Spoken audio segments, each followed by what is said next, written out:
이제 8절로 갑니다. 바로 이어서 하겠습니다. 이에 종들에게 이르되 혼인잔치는 준비되었으나 청한 사람들은 합당하지 아니하니, 이게 혼인잔치는 준비되었으나 이 말은 메시아께서 친히 천국 복음을 전하실 준비가 되었다, 이제 그런 의미예요.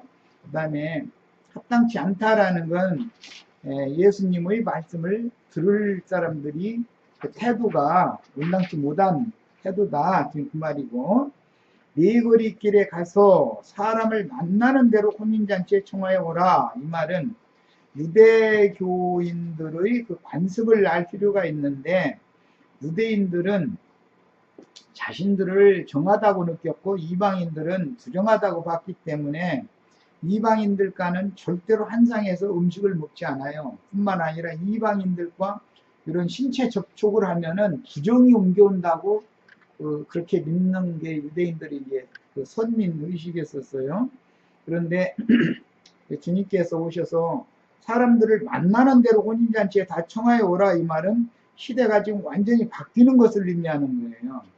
유대인들의 선민 의식을 깨는 말씀이란 말이에요. 만나는 사람 누구라도 다 이 천국 말씀 잔치를 하는 곳으로 데려오라, 그 말은 듣기 싫은 사람들은 이제는 제외해버리고 아무라도 다 천국 말씀을 들려주는 새 시대가 온다, 그런 뜻인 거예요. 그러니까 율법 시대가 이제 끝나고 신약의 은혜의 시대가 온다라는 것에 대한 예언이라 이렇게 이해하시면 돼요.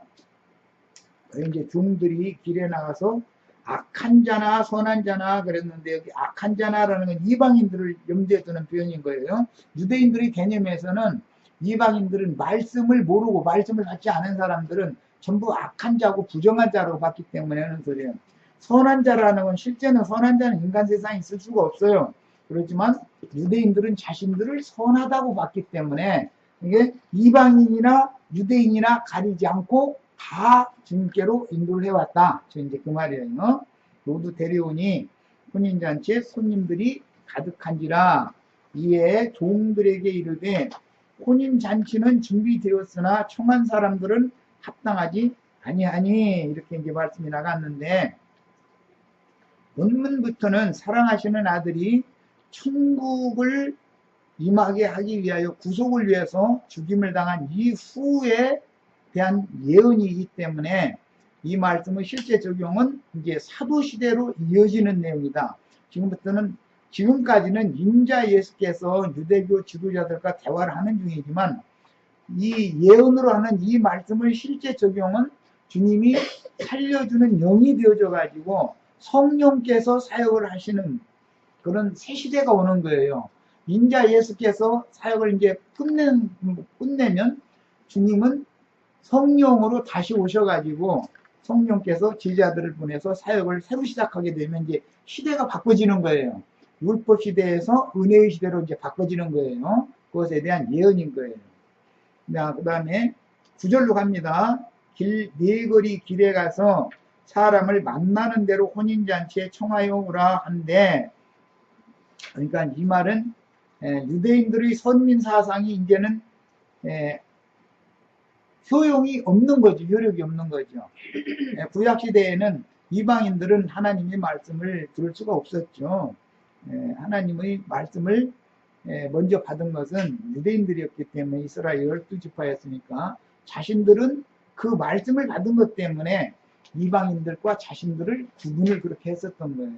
자신들은 선민이고 이방인들은 다 악한 죄인들이다, 이렇게 봤던 거예요.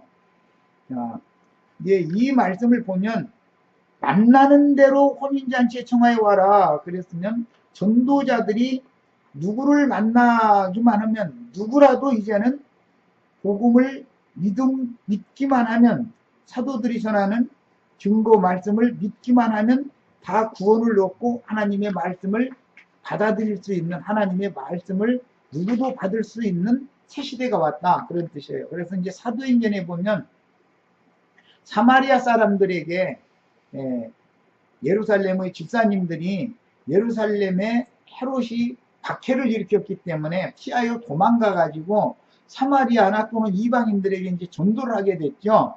그래가지고 그들 또 말씀을 받았다라는 것을 예루살렘에 있던 사도들에게 전해주니까 사도들이 다시 그 사마리아로 또는 이방 땅으로 내려가서 안수를 하고 말씀을 가르쳐 줬더니 그들에게도 똑같은 성령이 임했다 이렇게 돼 있죠. 사도행전 그게 이것은 유대인의 시대가 이제는 끝나고 이방인의 때로 전환되는 지점이란 말이에요. 말씀을 받아들이면 그 말씀을 받아들이는 사람이 이방인이다. 그러면 이방인의 때가 지금 온다라는 뜻인 것이단 말이에요. 말씀이 누구에게 전파가 되느냐에 따라서 결정을 그렇게 하는 거예요. 그냥 말씀을 믿기만 하면 이제는 다 선민이 되는 그런 시대가 온 거예요. 자, 그 다음에 이제 오늘 다시 해드린 2번 항목으로 2번 자료 말씀으로 이제 하겠습니다.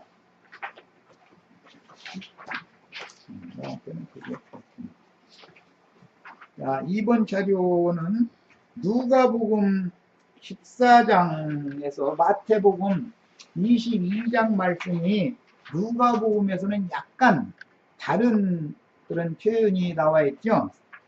2번 자료에는 누가복음 14장 말씀을 인용을 했는데 같이 읽어봅니다. 13절부터 21절까지 잔치를 베풀거든 차라리 가난한 자들과 몸 불편한 자들과 저는 자들과 맹인들을 청하라.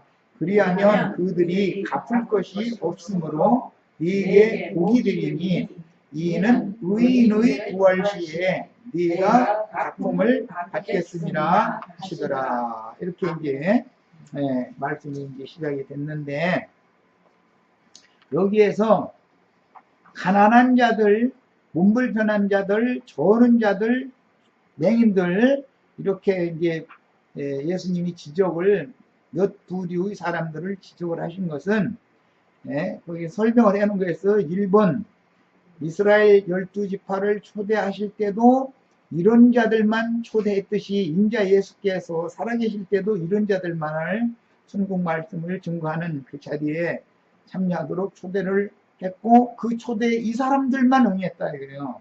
유대교의 기득권자들은 응하지를 않은 거예요. 관심 없었던 거예요. 오히려 예수님을 대적을 했죠. 이방인의 때에도 똑같이 심령이 가난하고 마음이 온유한 사람들이 변개가 없는 진리 말씀을 순수하게 받아들이게 되는 거다. 그러니까 사람 자체가 순수해야지 뭔가 신학교에서 가르치는 신학교리라든지 세상의 어떤 많은 학문을 했다고 하는 자긍심이라든지 이런 것이 있으면은 그 속에 꽉 차 있기 때문에 주님의 말씀이 들어갈 틈이 없는 거예요. 받을 필요가 없다고 생각하니까 본인들은. 그래서 아무나 이 말씀을 받아들이기가 어렵고 항상 그 당시의 사회에서 볼 때 천민에 속한 빈천한 계층에 속한 그런 사람들이 오히려 더 마음이 순수하기 때문에 하나님 말씀을 받아들이기가 쉽다. 그런 걸 알 수가 있어요. 그 다음에 이제 중요한 내용이 나왔는데 의인들의 부활 시에 네가 갚음을 받는다 그랬어요. 여기 네가라는 것은 전도자들인데 가난한 자들, 몸불편한 자들, 저는 자들, 맹인들을 전도를 해서 주님 말씀 들으러 이렇게 오라고 전도한 사람들인데 그 사람들에게 의인들의 부활 때 갚아주겠다 그랬어. 자, 그러면 성경에는 이제 이 부활이라는 말이 굉장히 여러 각도에서 다뤄지고 있는데 이것은 크게 보자면 예수님의 부활이 있었죠. 첫 번째 부활의 그 대표자는 예수님이에요. 그래서 그 예수님의 부활은 빌립보서 3장에 보면은 그 부활이다 이렇게 했고 히브리서에는 더 좋은 부활이다 이렇게 표현을 했고 그것을 첫째 부활이다 그래요. 첫째라는 것은 순서상의 1번, 2번 그런 뜻이 아니라 더 좋은이라는 뜻이에요. 계시록 20장에 보면 첫째 부활에 참여한 자들이 그리스도로 더불어 1000년 동안 왕노로 산다 이렇게 돼 있잖아요. 그 첫째라고 할 때 그 첫째라는 말은 가장 좋은이라는 의미다.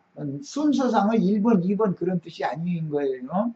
그 동일한 단어가 돌아온 둘째 아들이 돌아왔을 때 아버지께서 준비해 놓고 계셨던 좋은 옷을 내다가 입히는 얘기가 나왔죠. 그 이제 거린의 상태로 돌아왔으니까 그 옷이 얼마나 남루했겠어요. 뻔하지. 그런데 그 옷 대신에 그 가장 좋은, 제일 좋은 그 옷을 내다 입혀라. 이렇게 누가복음 16장의 표현이 이렇게 됐잖아요. 거기 제일 좋은이라고 보니까 똑같은 단어가 첫째라는 말이에요. 첫째 부활할 때 그 같은 단어인 거예요. 이제 그런 개념을 아셔야 돼. 그러니까 우리는 이제 부활이라는 건 여러 가지 부활이 있다. 그 제일 좋은 첫째 부활이 있고, 그 다음에 심판의 부활이 있어요. 첫째 부활은 생명의 부활이고, 이제 그 천년이 차면 크고 신 보좌 앞에 바다가 죽은 자들을 내주고 음부도 죽은 자들을 내주고 해가지고 다 심판 때 쓰게 한다고 그랬는데, 심판이라는 것은 그리스도의 심판 때도 있고 하나님의 심판 때도 있다. 그래서 항상 심판이 있으면 심판 전에 부활이라는 것이 있게 마련이다는 말이에요. 이것은 우리가 신앙생활을 하다가 이 생을 떠나면 음부라고 하는 곳으로 가는 거예요. 지하세계를 가는 거죠. 저생이라고 돼 있어요. 우리 번역에는.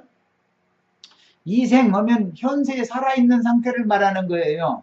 저생하면 육신의 몸은 죽었지만 생이니까 살아있는 거잖아요. 저 세상에 살아있다고 말해요. 이 세상이 아닌 사후세계에 살아있을 땐 저생에서 이렇게 표현을 하는 거예요. 이게 성경 읽을 때는 그런 표현들을 잘 이해를 하시는 게 필요해요.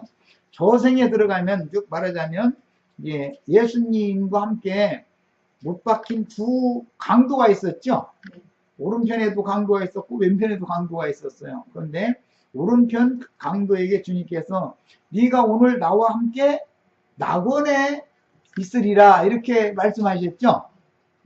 그러니까 그날 사실은 우편 강도가 죽는 날이잖아요. 예수님도 죽는 날이고, 그런데 네가 오늘 죽는 날 나와 함께 낙원에 있으리라 그래서 이 생에서는 죽지만 저 생에서는 낙원, 거기 이제 파라다이스라고 그러죠. 번역을, 영문에서는 번역을 그렇게 했죠.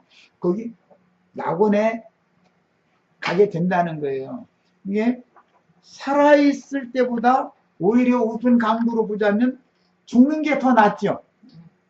살아생전에는 많은 문제들이 많잖아요.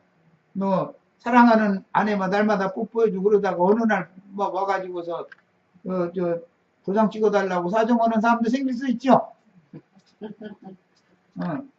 그리고 뭐 자식도 내내 잘 자라다가 어느 날 마음에 안 드는 정도가 아니라 막 이건 도저히 바로 잡을 수 없는 엉뚱한 길로 빠져나가면은 그 가정이 생지옥 되는 거 아니에요. 얼마든지 이 생에선 그런 일이 있을 수 있죠. 돈이 많다 해서 문제가 다 해결되는 게 아닌 수가 많죠. 돈으로 다 해결할 수 없는 문제가 한두 가지가 아니죠. 인생사라는 건 그러나 이 생에서는 그럴지라도 저 생에서는 우편 강도가 차라리 낫지 않냐 이 말이에요. 저 생에 들어가서는 낙원에 들어갔으니까 주님의 세계에 갔으니까. 그래서 성경에는 3계라는 것을 가르쳐요. 첫째는 천상계가 있고 그 다음에는 지상계가 있어요. 현실 세계, 이생. 그 다음에 이생 너머의 세계인 저생이 있어요. 그런데 천상계의 낙원도 있고 이생의 낙원도 있고 저생의 낙원도 있다 이거예요. 항상 낙원에는 그 극락세계의 주인이신 참 기쁨이 되시는 예수님이 나와 함께 계시면 그것이 낙원인 거예요. 예수님이 없으면 아무리 좋은 곳을 가도 거긴 낙원이 아니에요. 그 천국의 왕이 지배자가 거기 계셔야 되는 거예요. 그러니까 천국이라고는 이제 개념은 알고 보면은 우리 형제 자매님들의 영과 마음의 천국이라고 하는 것이 실현이 되는 것이지 어떤 물질적인 장소 어디를 간다 해서 천국이 있는 건 아니죠. 뭐 미국엔 경치 좋은 데가 전 세계적으로 유명한 50몇 군데가 있다고 그러는데 아무리 경치 좋은 데를 가도 거기가 진짜 낙원은 아닐 수가 있죠. 내 마음의 고통을 끌어안고 가서 그래도 좀 힐링을 해야 되니까 그냥 이대로 이 자리에 있다가 나 죽겠으니까 막 숨이 막히는 것 같으니까 차라리 가서 머리 좀 식힌다고 여행을 가서 좋은 데 가서 있어도 좋은 것이 눈에 안 들어오죠. 그 상태에서는 영원히 고통받는 중인데 좋은 데 가서 경관이 좋다 해가지고 내가 낙원에 온 건 아니었냐 이 말이에요. 알고 보면 주님이 말하는 주님의 천국이라고 하는 주님이 말하는 천국이라고 하는 것은 예수님 자신을 말한다 이거예요. 내가 예수 안에 들어가면 낙원 안에 들어가는 거고 낙원의 주인 안에 들어가는 거니까 낙원의 지배자 안에 가는 거니까 주님이 내 안에 들어오시면 그때 나도 낙원을 누리게 되는 것이다 이거예요. 이런 것을 일러서 천국에서는 혼인으로 비유를 이렇게 하는 거예요. 남편과 아내가 연합을 하면 행복하지요. 사랑하는 관계에서 연합을 하면 행복하잖아요. 강간당하는 거 아는 행복하잖아요. 그런 것이 그게 낙원으로 상징을 하는 표상이 된다 그런 말이야. 그래서 우리는 다 누구라도 뭐가 필요하냐면 낙원에 들어가는 게 필요한 거예요.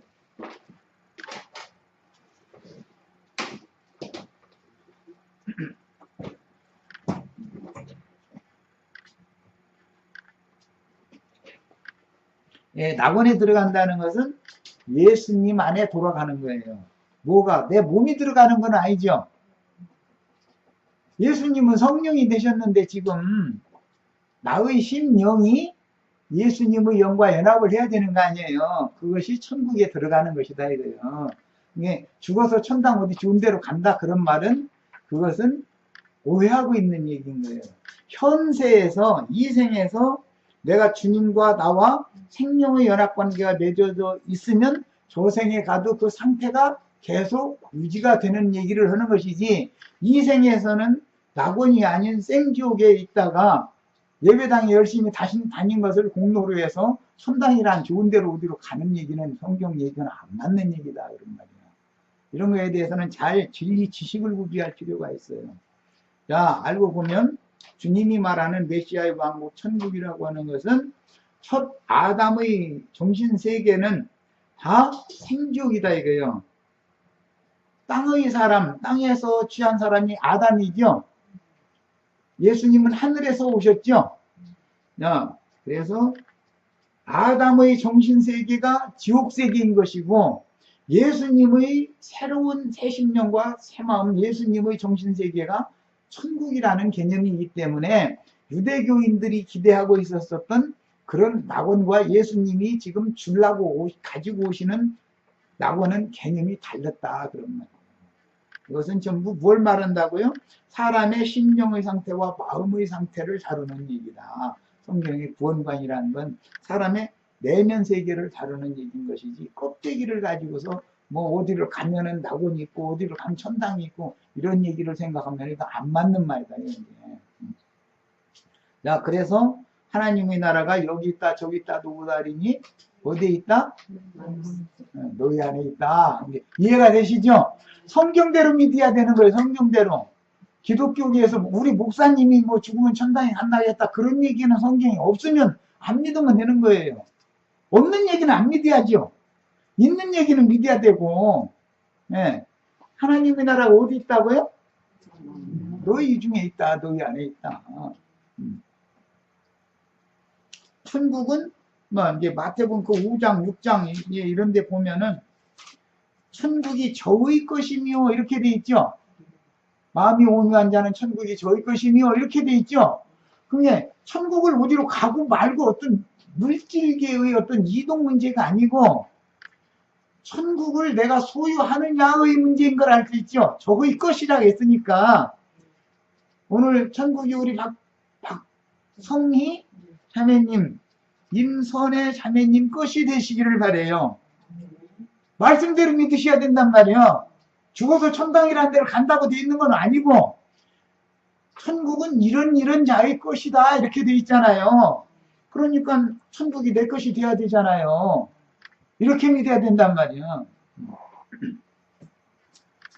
물질 세계를 초월하는 것이 예수님의 세계다.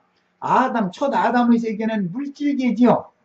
첫 아담의 세계는 물질 세계잖아요. 땅에서 취한 사람이니까 흙집을 짓고 있으니까 땅을 접촉할 수밖에 없잖아요. 땅의 일을 늘 만나니까 아픔도 있고 슬픔도 있고 고통도 있고 그런 것이고, 네.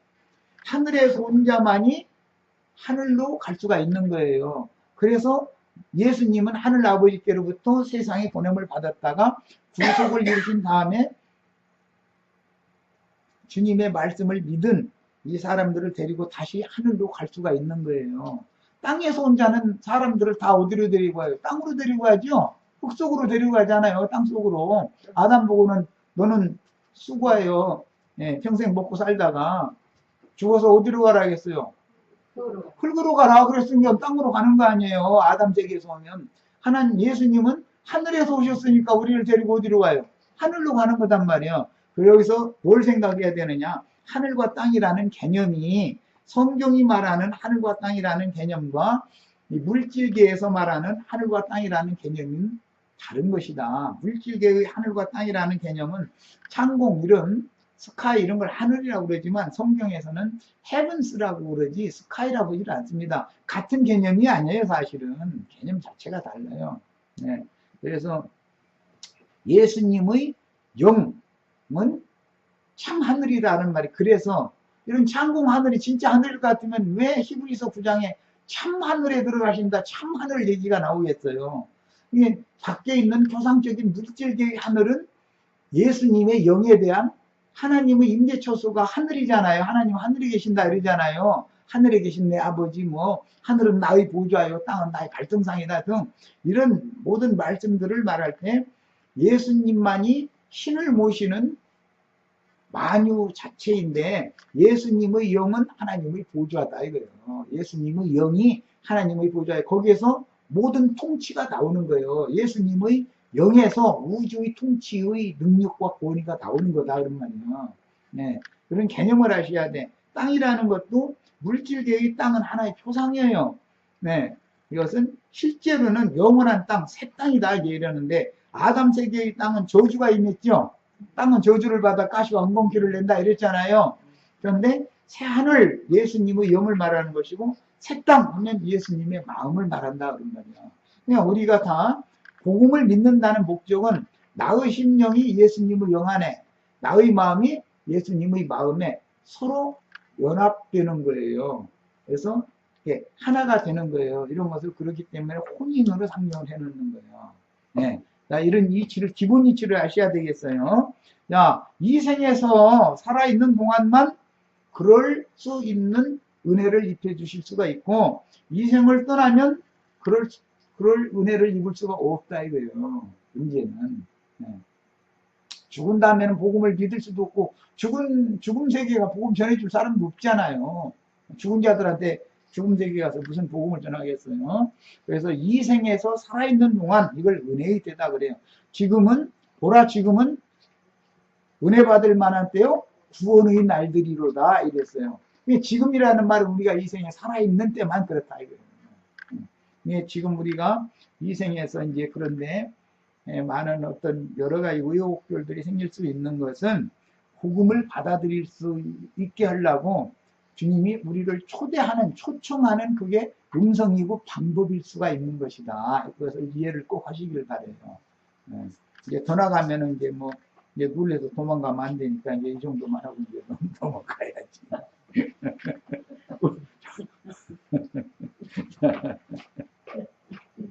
15절을 갑니다. 함께 먹는 사람 중 하나가 주님의 상에서 음식을 이제 주님이 주시는 음식을 먹었다는 거죠. 한 상에서 음식을 먹었는데 어떤 사람이 무릇 하나님의 나라에서 떡을 먹는 자는 복되도다 이렇게 얘기를 하더라는 거예요. 이것이 천국 잔치하는 거예요.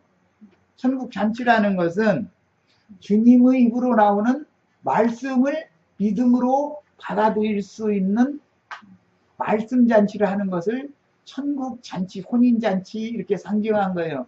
주님의 말씀을 내가 믿음으로 받으면 나와 주님이 연합될 수 있죠.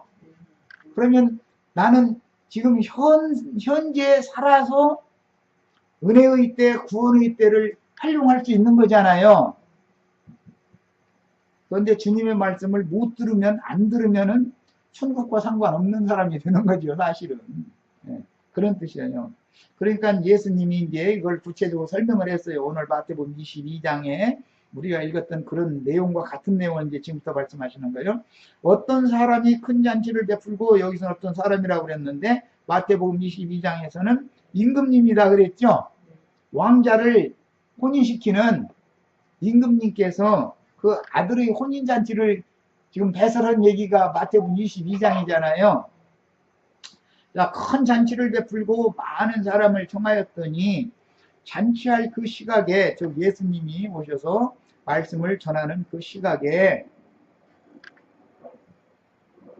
청하였던 자들에게 조응을 보내어 이르되 오소서 모든 것이 준비되었나이다. 예수님이 천국 혼인을 할 준비가 됐다. 지금 그 말이에요. 천국 혼인을 하는 건 생명연합을 맺는 걸 말하는 거예요.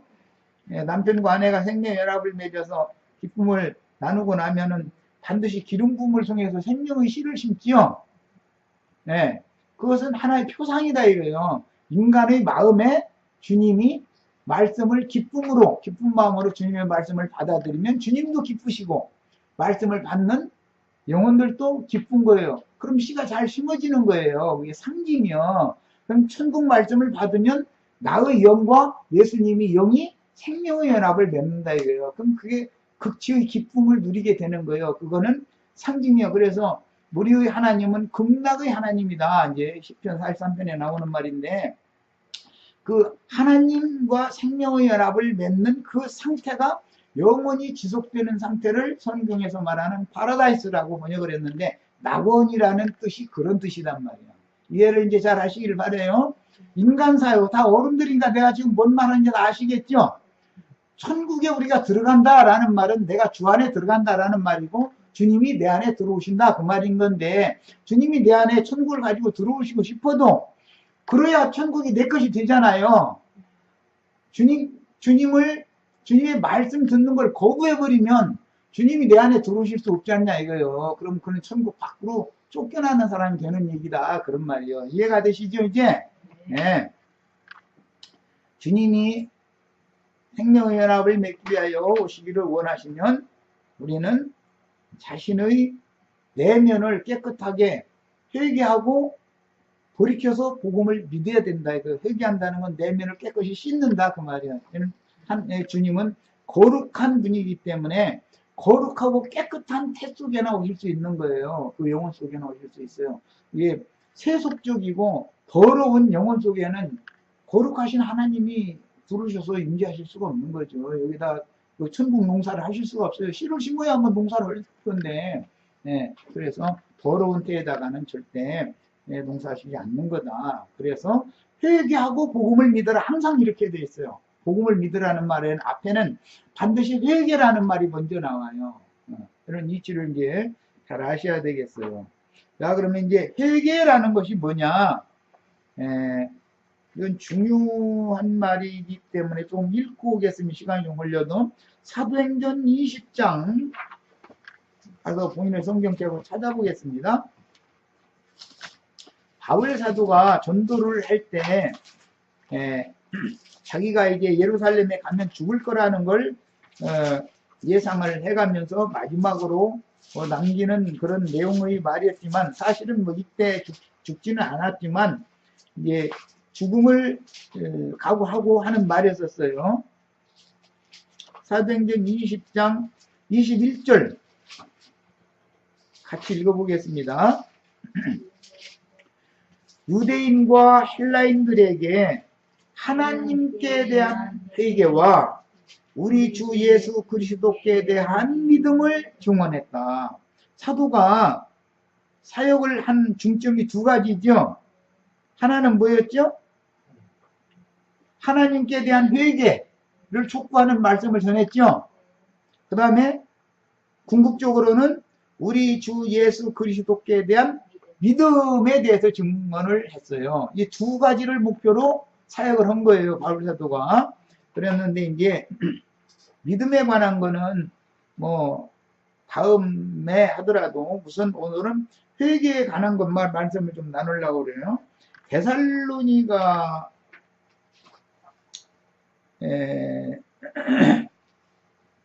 데살로니가 전서 1장 6절이었었나? 네, 데살로니가 전서 일단 전서를 찾아보겠습니다. 나도 기억력이 빨리빨리 없어가지고 옛날 같으면 그냥 이상하게 쭉쭉쭉쭉 모든 게 2장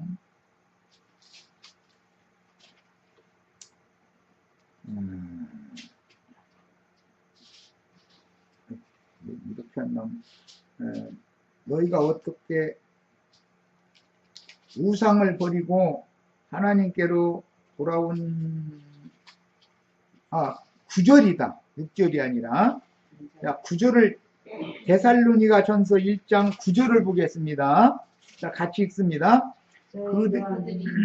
그들이 우리에 대하여 스스로 말하기를 우리가 어떻게 너희 가운데 들어갔는지와 이것은 이제 예수님이 제자들 중에 오신 것을 나중에 사도들이 전도자들이 어떤 사람들에게 들어가 전도를 해야 되잖아요.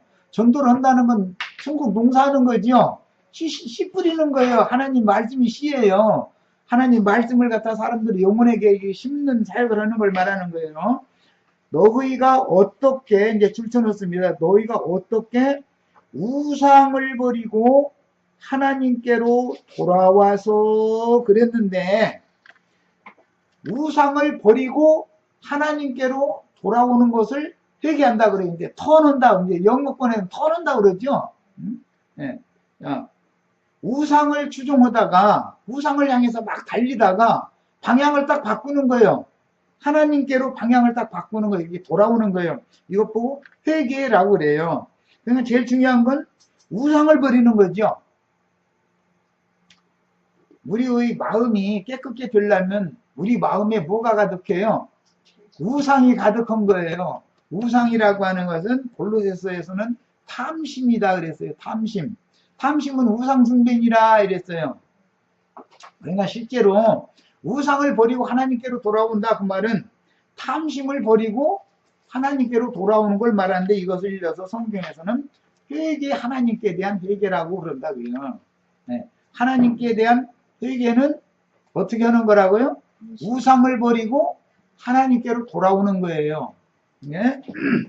우리가 나는 무슨 우상 숭배하지 않는데 뭐 돌부처한테 가서 뭐 저런 적도 없고 이렇게 받으면 안 된다 이거예요. 성경이 말하는 영적인 우상이라는 것은 사람의 탐심을 말하는 거기 때문에 탐욕을 버리고 탐심을 버리고 참 하나님께로 돌이키는 것을 성경에서 말하는 회개라고 그래요. 하나님 신을 바꾼다 이거예요. 우상신을 참신으로 신을 바꾸는 걸 회개라고 그러는 거예요.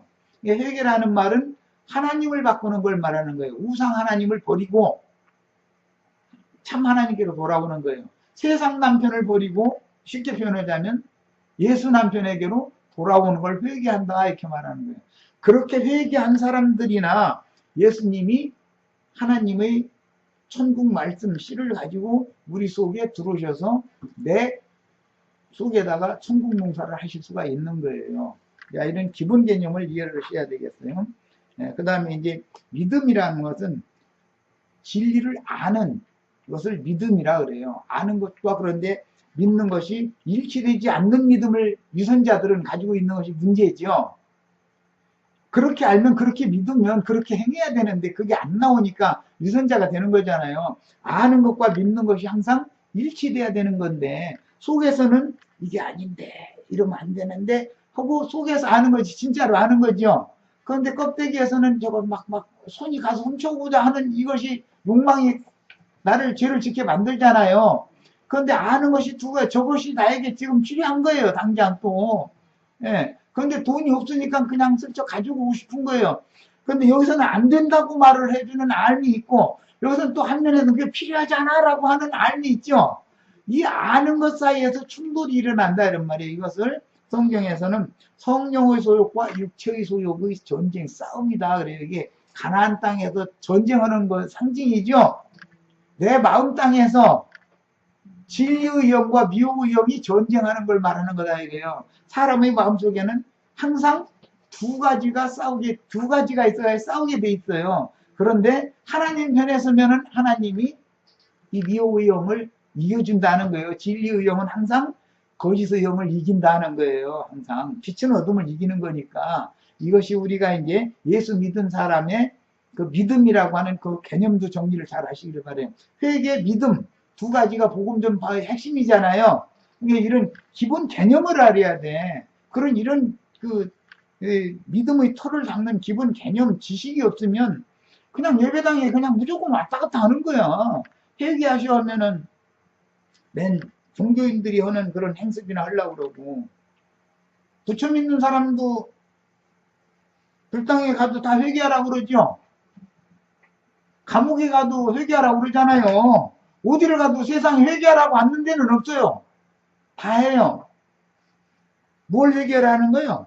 종교인들은 지난 과거에 저지른 죄과들에 관한 것을 회개하라 그러잖아요.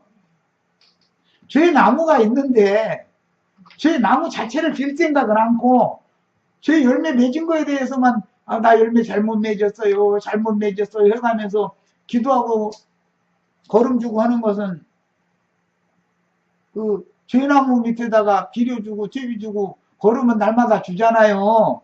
그러면은 열매를 맺으면 죄의 열매가 더 많이 맺어지지 좋은 열매가 맺어질 리가 없잖아요. 그래서 회개하고 복음을 믿는다라는 말은 아담 세계에 속한 옛사람을 변해버리고, 이제 변한다고도 돼 있지 않고, 뭐 구약성경에 빈다고 돼 있지만 신약성경에서는 뿌리를 찍어버려서 그냥 뽑아낸다 이제 이렇게 만들었죠. 예, 그렇게 표현을 했죠. 이제 죄의 근성이라고 그러는데 이 뿌리 자체를 뽑아서 이 죄 나무 자체를 죽일 생각을 해야 되는 죽이고 새나무를 심어서 농사를 새 사람으로 자라야 되는 일인 건데 생명이 바꿔지는 거에 대해서는 무지하고 어떻게 하면은 좋은 사람이 되느냐라는 걸 늘 교육을 받다 보니까 알고 보면은 평생 신앙생활 수고를 해도 목적에 이룰 수 있어요? 없어요? 결국은 못 이루는 거잖아요. 그래서 종교로는 구원을 못 받는 거예요. 원리를 아셔야 돼. 생명이 바꿔져야 돼. 생명 자체가.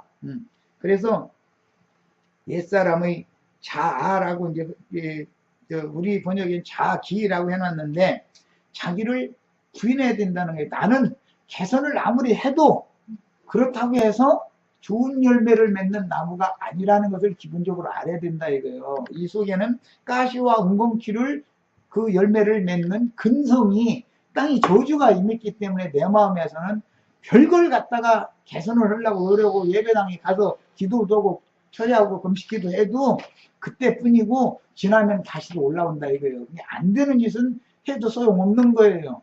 종교생활 해야 구원이 안 되는 거예요. 그러니까 알고 보면. 그래서 이제 지금부터 주님이 하시는 말씀 이제 들어갑니다. 내려가는데 지금부터는 주님은 생명을 바꿔주러 온 거다.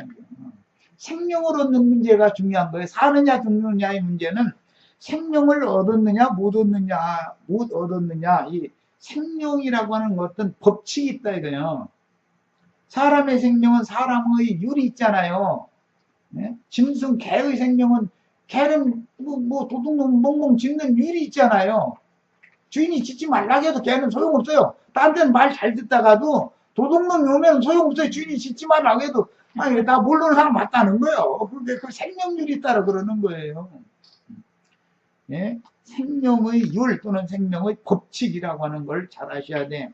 로마서 이제 8장 1절, 2절, 3절 사이에 보면 죄와 사망의 법에서 생명의 성령의 법으로 해방을 받았다 이렇게 돼 있죠. 그런데 우리 원래 아담 나무는 이 인간이라는 건 이제 인성을 나무로 상징해요.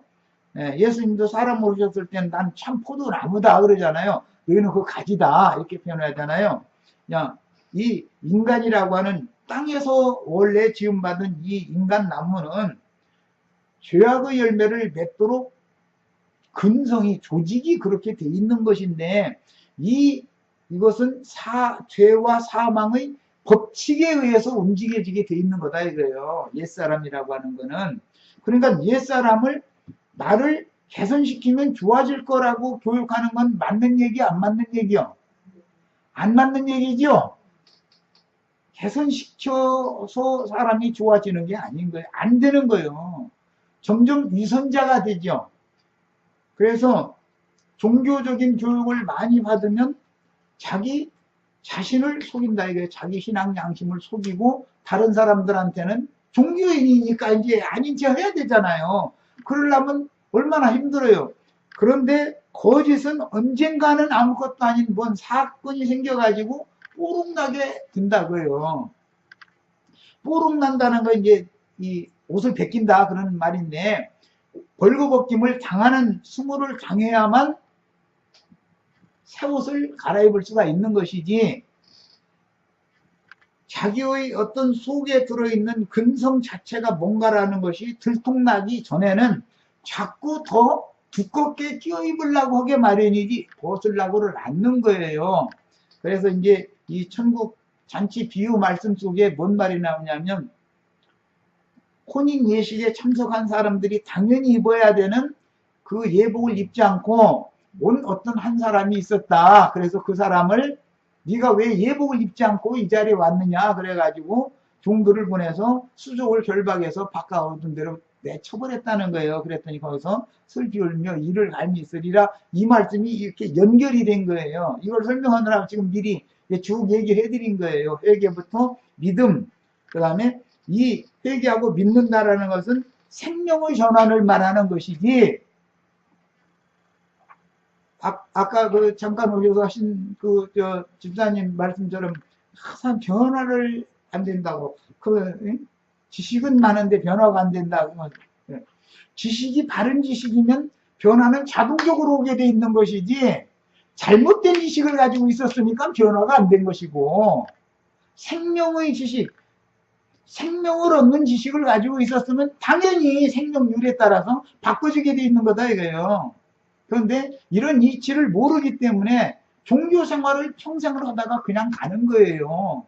이게 얼마나 중요한 말씀인지에 대해서 털을 지금은 놓는 얘기니까 잘 이해를 하시고 나서 이제 다음 자료 말씀부터 읽어 들어가겠습니다. 말하고자 하는 의도를 잘 파악을 하셔야 돼요. 생명이 바꿔져야 돼. 생명이. 예수님이 인자가 이 세상에 온 목적은, 내가 세상에 온 목적은 뭐라 했어요? 양들로 생명을 얻되 풍성히 얻게 하려고 내가 왔다 그랬죠. 예수님이 오신 목적은 생명을 주러 오신 것이지 사람을 개선시키러 온 게 아니에요. 율법 선생, 윤리 도덕 선생 노릇하러 온 게 아니에요. 생명을 바꾸려고 온 거예요. 아담 생명을 싹 죽여버리고 끝내버리고 하나님의 새 생명을 주러 온 거예요. 생명을 받으셔야 돼. 생명이 바꿔져서 거듭나서 이 생명이 자라면 그 생명의 열매를 맺게 마련이요.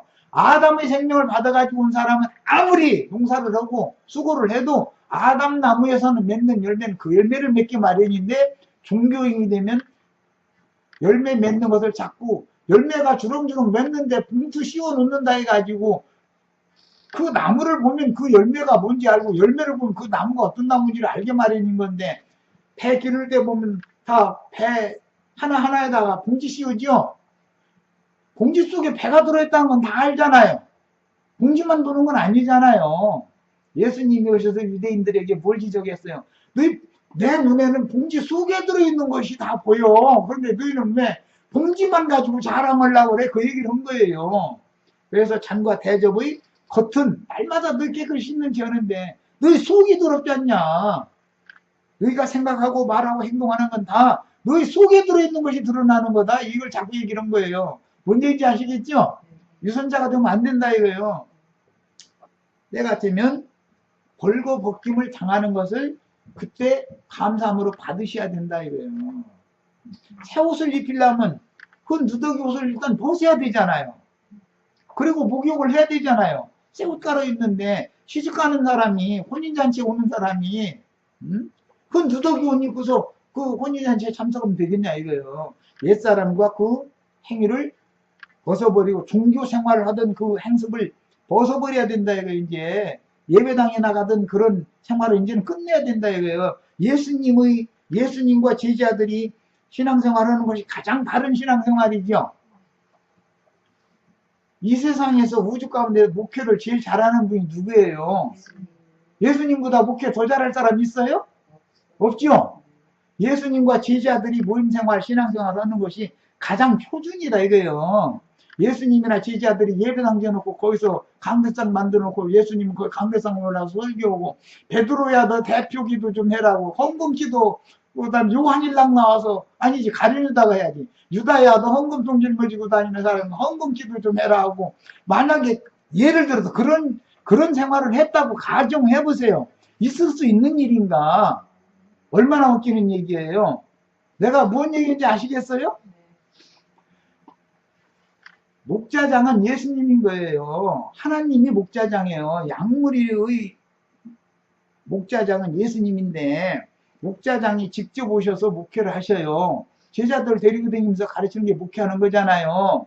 그런데 야 우리 여기 저 밖에 다니면서 뭐 밀밭이니 뭐 광야니 뭐 바닷가니 뭐 이런 데 다니면서 집도 절도 없이 이러고 떠돌아 다니면서 이게 말씀 전하기 나도 힘들고 너희도 힘들고 그러니까 그러지 말고 헌금 조금만 십시일반으로 좀 내라 많이 내라고 하는게 조금 좀 내가지고 우리 이렇게 들어앉아서 그늘에 가서 좀 나 말씀 좀 전하는 거 조금 여러 사람들 듣게 하려면 높은 자리 좀 만들어 주고 강대상 여기서 좀 전하게 좀 해다고 말씀하시면 그게 안 이루어졌겠어요? 수많은 군중이 따라다니는데 왜 그게 안 이루어졌겠어요? 그런데 예수님 그럴 생각이 하나도 없잖아요. 아무 데서나 그냥 예수님은 아무 데서나 형편에 따라서 말씀을 전하는 거예요. 상황에 맞춰서. 말씀 전하고 나서 야 지금 내가 요즘에는 설교가 되도록이면 짧아야 좋다더라. 그러니까 설교 짧게 없고 막 간단하게 요약해서 내가 설교했으니까 야 베드로 너는 대표 기도하고 설교 끝났으니까 헌금 내야 되잖아. 그 유다야 들랑 대표로 헌금 기도 좀 해라 그러고 나머지는 찬양 부르고 해가지고 찬양대 은은하게 해가면서 악기 막 불어대가면서 유다는 헌금 좀 이렇게 돌리고 다니고 이제 만약에 그렇게 했다고 해보세요. 그게 과연 하나님이 하시는 목회겠는가? 이제는 알아서 판단하시는 거예요. 나는 더 이상은 얘기 않겠어요. 그래도 그런 옛사람과 그 죽은 행실이라고 그래요. 율법이라는 사람을 죽이는 것이 사람의 영혼을 죽이는 게 율법이잖아요. 그런 생활을 죽은 자들이 하는 죽은 행실을 계속 할 거냐 이거 옛사람과 그 행위를 벗어버리고 그리스도와 함께 신앙생활하는 새 옷을 입어야 되지 않냐 이 말이요. 새 사람은 새 옷을 입어야 정식 주님의 혼인잔치에 참여할 수 있는 것이다 그 말이요. 그러니까 여기까지 해서 마치겠습니다.